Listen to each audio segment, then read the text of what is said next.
start with our hand sanitizer to clean our hands, or simply just wash your hands before coming in contact with your patient.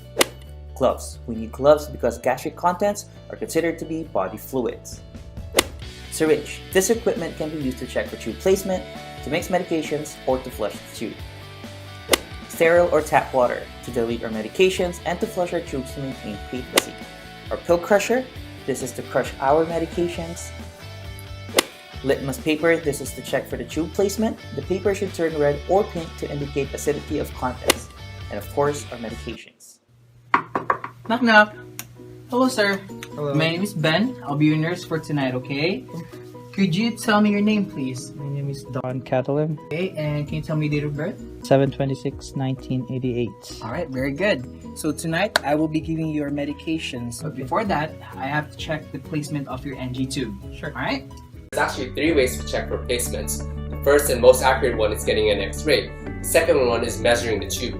And the third one, the one that we usually do at the hospital, is checking for gastric contents. Oh yeah, I remember aspirating 5 to 10 ml of gastric contents. What was it supposed to look like again? Well, normally it's green, tan, or off-white, but if it's abnormal and it's in the lungs, it's going to be off-white with mucus tinge.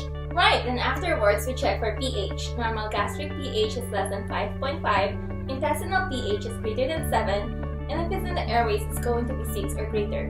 Right, but if any of these are not within the normal limits, you are not going to give your patient any medications. You're going to stop and call the doctor to get an order for an X-ray.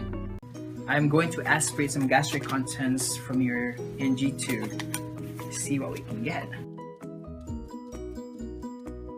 Alright, so it looks like we have some output here, but let me go just double check on the litmus paper.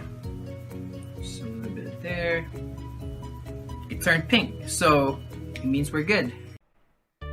Wait, is it making another error? Yeah, when crushing and mixing medications, do not mix different medications in one cup. Medications may interact and clump in the tube, making the tube unusable. Also on a side note, remember not to crush any enteric coated medications. These medications may be labeled EC, XR, SR, or ER depending on the manufacturer. Crushing these medications will increase the amount of meds absorbed in a smaller amount of time, causing severe drug toxicity.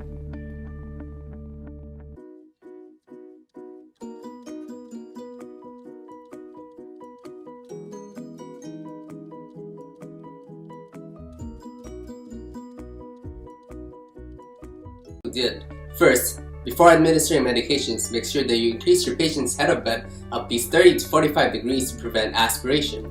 Second, the proper way to handle any equipment is with long gloves. We don't want to introduce other bacteria to the GI tract. Third, the tube is first flushed with 30 ml of water before meds are given.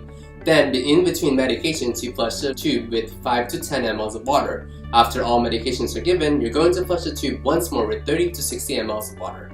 And when flushing, allow the drain with gravity instead of pushing to prevent air from entering the GI tract. Remember, instruct the patient to remain upright for at least 1 hour after all medications are given.